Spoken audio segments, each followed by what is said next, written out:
Everyone, welcome to the next episode of Artist Spotlight. Today we have a special guest, Sherry Ruden. Hi, Sherry. How are you? Good. Sherry is in Seattle, local. Yay. Okay. A local Seattle artist. We want to talk to Sherry and getting to know her a little bit. And then she will share a little bit of how she makes her Chinese rice paper cold wax mixed media, which is kind of cool. I don't know what that means actually. So, well, Sherry, tell us about yourself. Where are you from, and how do you get into painting? Sounds good. Thank you. Yeah. Thank you, Nino, for this opportunity to share with you and your audience about myself, my background, and how I make art, my process. As I think people on Instagram was asking about, but I'm putting off. Let's like, how do I make it? How do I describe it? So this will be the time. So I'm from Shanghai. I'm born in Shanghai, China. I moved to the States about 20-some years ago. I got into the Shanghai Fine Art University after I quit my accounting job. Oh, I didn't know you were an accountant. I know my mom was an accountant, so okay, you're a number person. I'm a number person, so awesome. I say, I have to do something that I really want. Yeah. So it's not the easiest choice, but I'm glad I made that jump, back then. So I got into the Shanghai Fine Art College as a graphics design major. Okay. But I actually spent a lot of time during during the 4 years in school, hanging around with people in the oil painting, in the fine art the Chinese painting, the fine art, the graphics design. So I did both, Interesting. So, okay. I was hanging around a lot, made a lot of the Chinese kind of the scroll painting, line drawing, calligraphy, and I paint. I start really loving art. I think since childhood. I think a lot of us kind of do. You start kind of dabble around and really inspired by the work. Right after school, I moved to the States, work as a graphics designer. Then web is the same, so I moved to web design, some HTML code. Oh my gosh, this is like same path.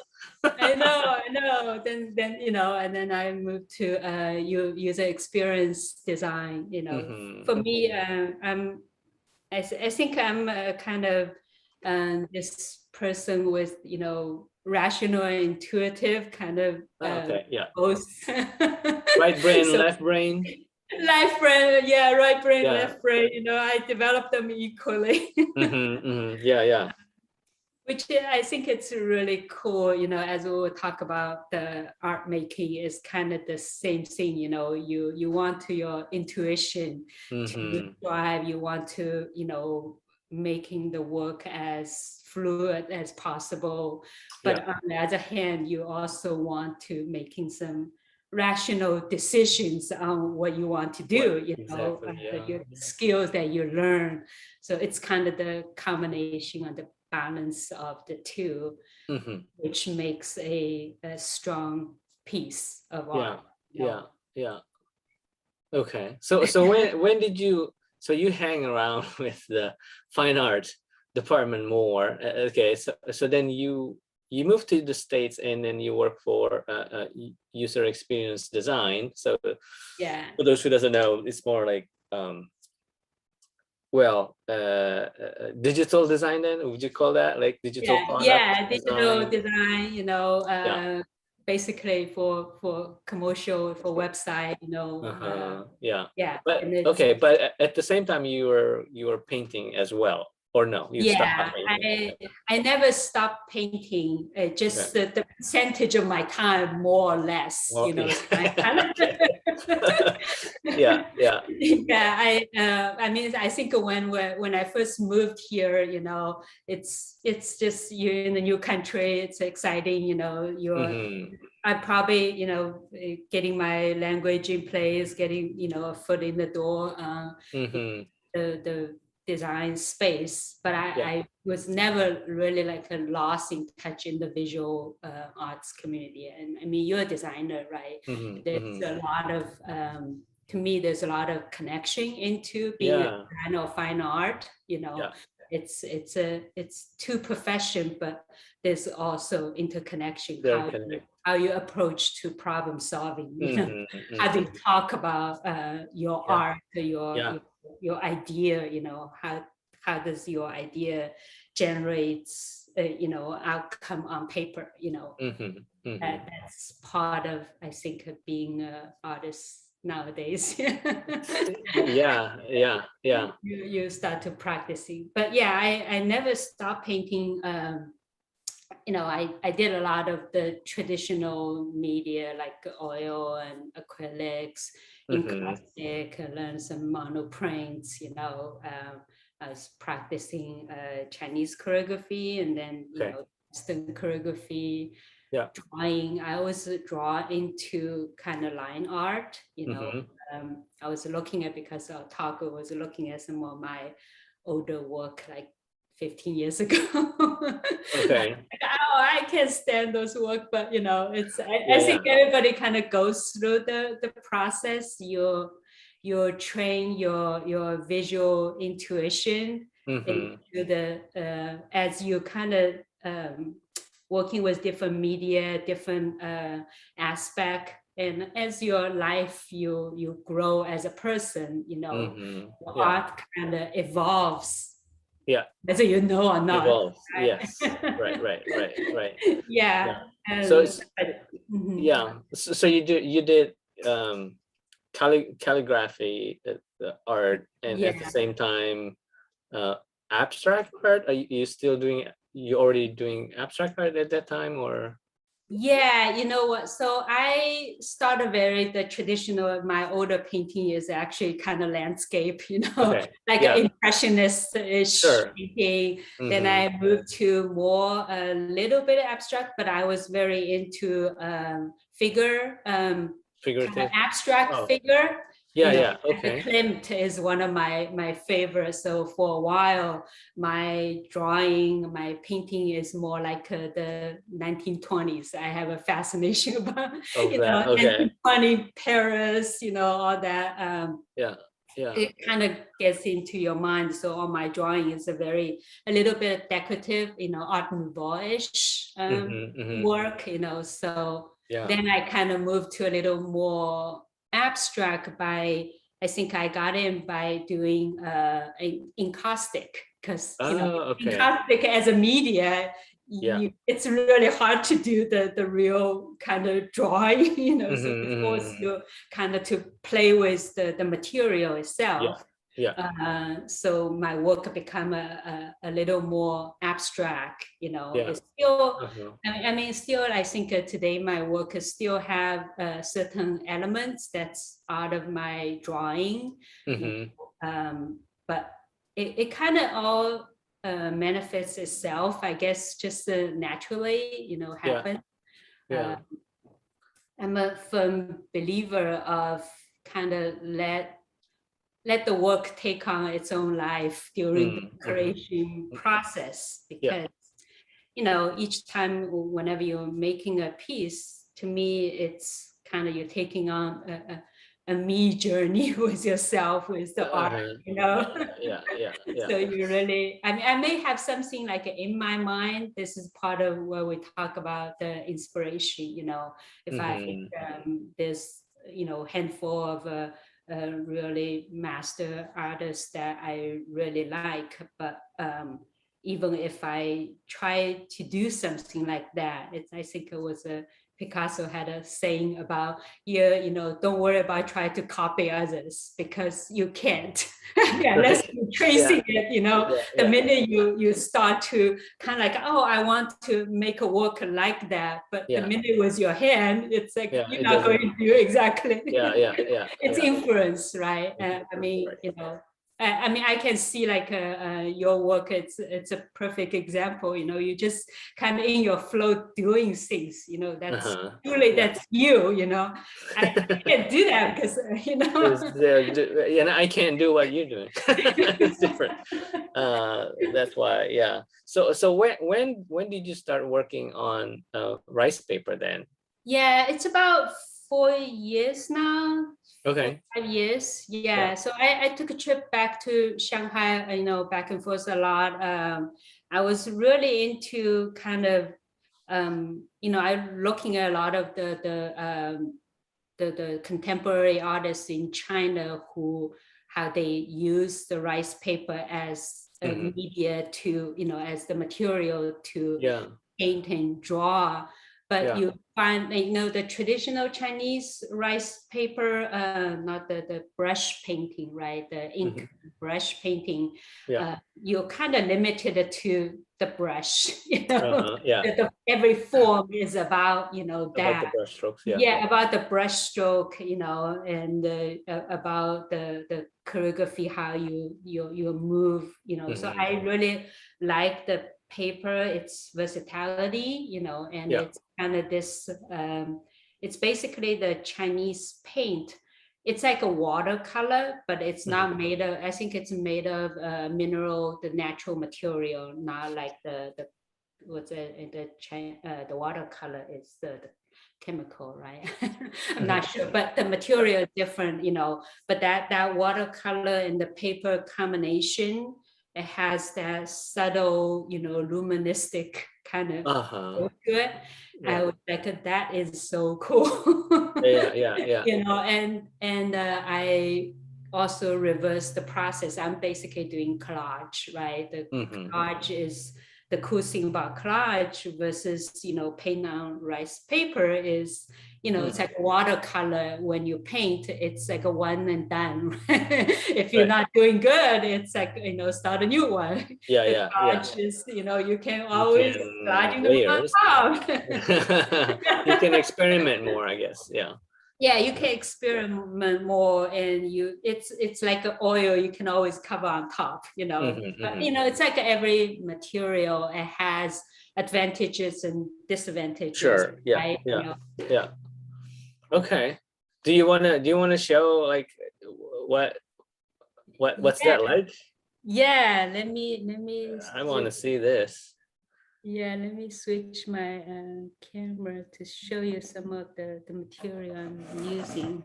I'm holding my computer. So here's basically a bunch of the rice paper I got from Shanghai. You brought it all the way from there.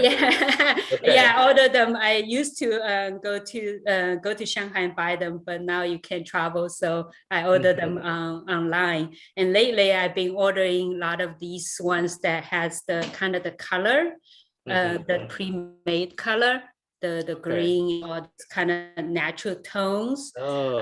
But the paper itself, so the Chinese rice paper have this they call raw and ripe. It's basically the water absorption. The raw paper more absorbent to the water. So if you color them, it's easier to create, kind of really interesting texture. Where the ripe paper, if you write on them, it's this where they use the traditional Chinese papers, Chinese painting have those scroll that paint on silk, where you see really fine lines. Those are on the ripe paper because the water, it's just like a line drawing. It doesn't splash. It doesn't kind of absorb. In a sense, it allows you to create a different texture. So I take those, white color paper or whatever, and then I I color them. So by, either soak in the water or I spray with the color. Okay. At the same time, a lot of the mark making technique that I use. So these are the paper that I make. That's my kind of my collage material, right? Yeah. And obviously, it's like I said, that every material has its advantage and disadvantage. Is because when I make the paper, I don't have any idea what am I going to do with the paper. So sometimes when I want a color that I really want to make, but I don't have the paper for it. Because, the paper, when it's all wet, it looks very different when it's dry. So you really don't know kind of the outcome of the paper is. So this last piece I'm doing it, I'm actually paint a lot on top, On top of the paper that you on top of the paper. Yeah. Okay. However, when it's painted, it creates a different texture. I'm kind of experimenting with it, and I'm using paint or those Posco pen or Sharpies. I think it's like what we'll talk about. You want the different technique show up in a same piece where it creates more interest, because every time you do something, it adds a little more layer to it, Right. But this piece, I had a lot of drawings on top, With what? Like with pen or with Sharpies, with Sharpies, markers. So it doesn't bleed, like the Sharpie doesn't bleed through, or like no, I use oil base. It's very oil based Sharpies, so it doesn't bleed. And also when I spray it on top, it doesn't splash, because it's water based. When you spray it on top, it has probably undesirable effect. It may happen. And then I add, like this one, you see a little shiny oil pastel. Hold on, which one? Which part? Yeah, so this part, the brown swishy that you see, little the oil pastel has the kind of glitter to it. So this is the latest technique I'm starting using. Is so after I done with the piece that I feel pretty good about it, I first spray them with the fixative. So the drawing will not lose its kind of, it won't smudge or anything. Sometimes I use chalk or whatever. Then what I did is lately I've been adding cold wax on top of it. But it also, if you splash water on it, it's now the water and wax, it kind of separates it. So it creates a protective layer. And I also realized, because it's cold wax, you can keep painting on like oil or, oil stick, so, because unfortunately, after you do the cold wax, you can no longer pasting paper. Right. So that's another thing I was mentioning about. So after I make those paper, I make a paste. It's basically made of flour. So you know how the traditional Chinese painting, when you're done with painting, you take it to store to mount. What they do is the paste is the mounting paste between layers of rice paper.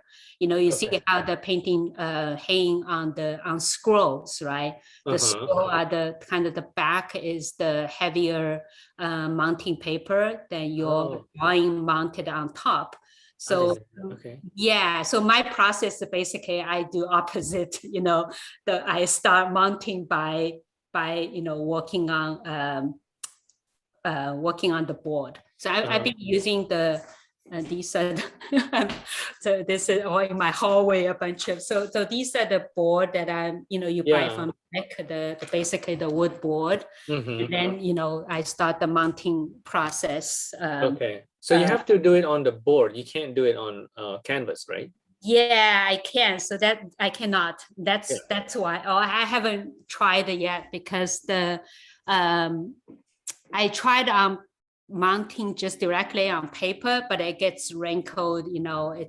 Yeah. So unfortunately, I cannot. The bigger paintings, if it needs to ship, it kind of has to ship That's with the heavy. board. Yeah, Yeah. it's heavy with the board.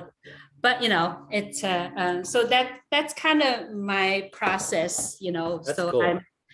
I'm doing it kind of in both.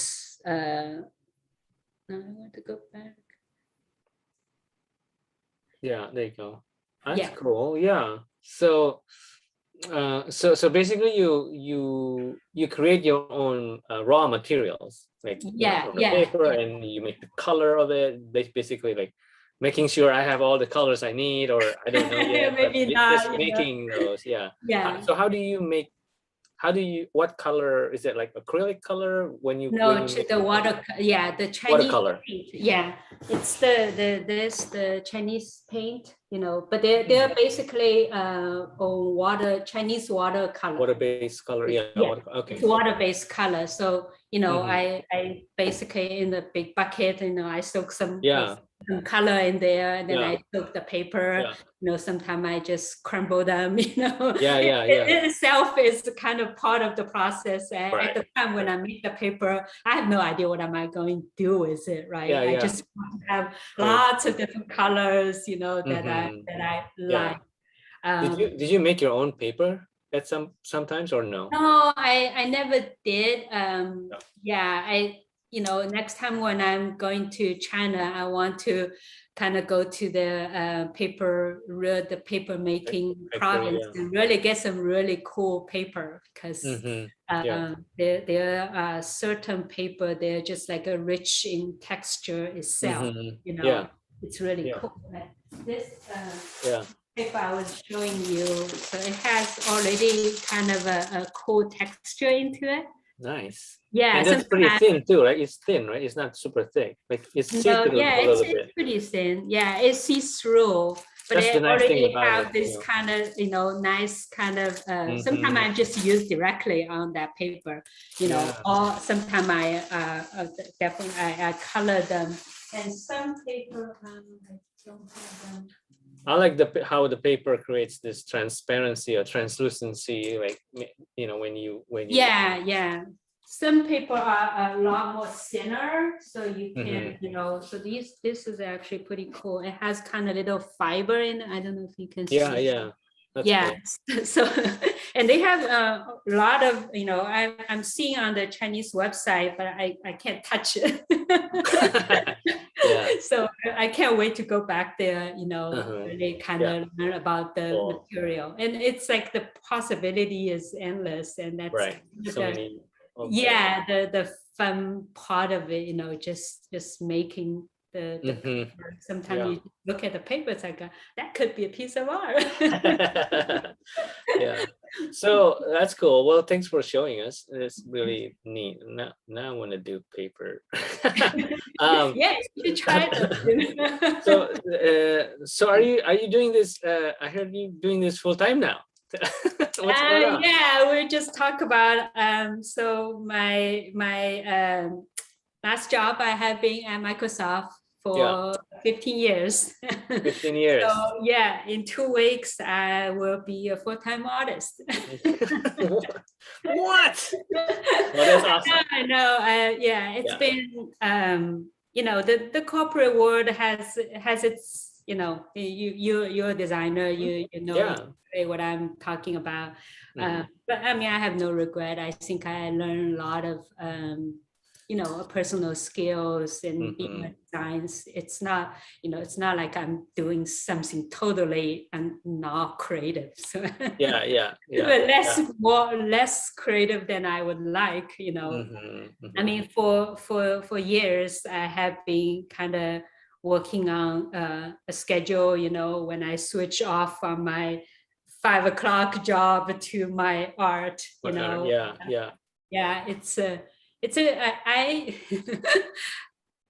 I do have lots of energy, so And it's crazy. Like I basically every day I work until 11 o'clock and go to bed. Second day Wow, that's I go after like after yeah, your after job, after hours. your job, Yeah, from 5 o'clock to to 11 11. o'clock. There's 6 hours, right? Yeah, I'm here making art almost every day for the last few nice. Well, if years. if you love what you do, that's the energy is there. Like, Yeah, it's that's the kind of the amazing part, right? yeah, isn't it crazy Nobody how? can ask you to do something Yeah, that yeah, after the job you will be doing what don't want to do. yeah, yeah, yeah. you know, and, and Well, uh, cool. Congratulations. That's thank you. awesome. So I can't wait to see more of your work and stuff. So it's really Yeah, good. life is too Um, short. yeah. Gotta do it. Let's see. Any, well, before we wrap up, I mean, any advice for other artists or anybody that you want to share with us? Yeah, I mean, I have to say, up until the last few years, I was looking at art making as kind of my private thing, until Hmm.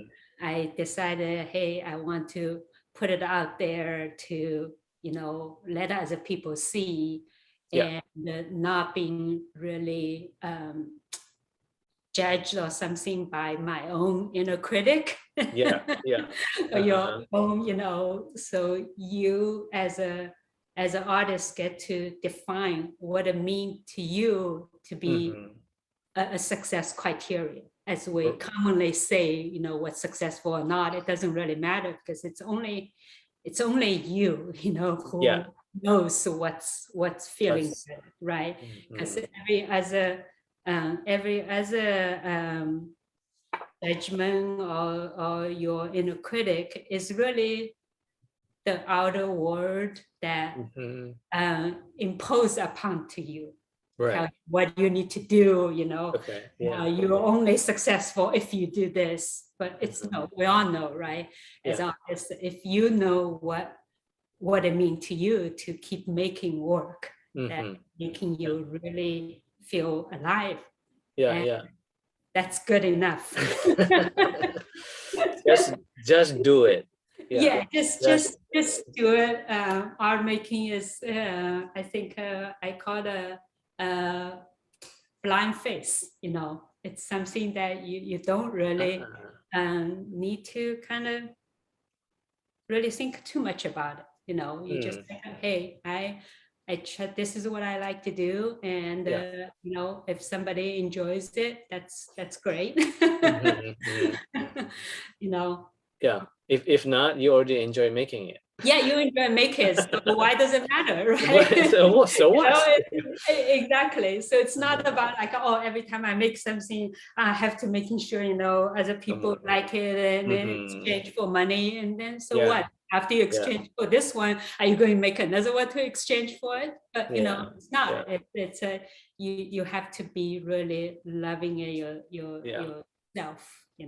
That's Wow, that's awesome. Well, thank you. Well, okay, well, there's a lot of stuff here. This is awesome. Well, first of all, thank you, Sherry, for sharing your studio and your process. I'm really intrigued now by how the rice paper can create all that depth. So that's cool. Second, congratulations again for doing this full time for yourself, and then your advice for us. So well, thank you. Um, great. and so where can we see your stuff in Yeah, Seattle? so right now my work you can see at the Fountainhead Gallery in Queen Anne. Hmm. We have a group show in December. Uh, Okay. yeah, and you can also see my work at Lynn Hanson Gallery in Pioneer Pioneer Square. Square. Okay. Yeah, I have some work over there, and I think she Hmm. also have. We just had a icon show in September. But Okay. I had a Fountainhead my solo show in June. So, Yeah, a few months ago. yeah, Which was really good. awesome. Yeah, looks good. Yeah. So Okay. you can see my work. I have an online um, called Website. Singular Art. Mhm. You can also purchase my work. So at this time, I'm creating enough work, and hopefully, to be Yeah, able to show in these places. great, great. And of course, Well, my website. yeah, awesome. Well, I'll put the link in there as Yeah. well. So again, thank you and Thank you. best of luck for everything. And Thank you. yeah, I'll see you around. That's great. Okay, Thank thanks. you. Bye. Bye.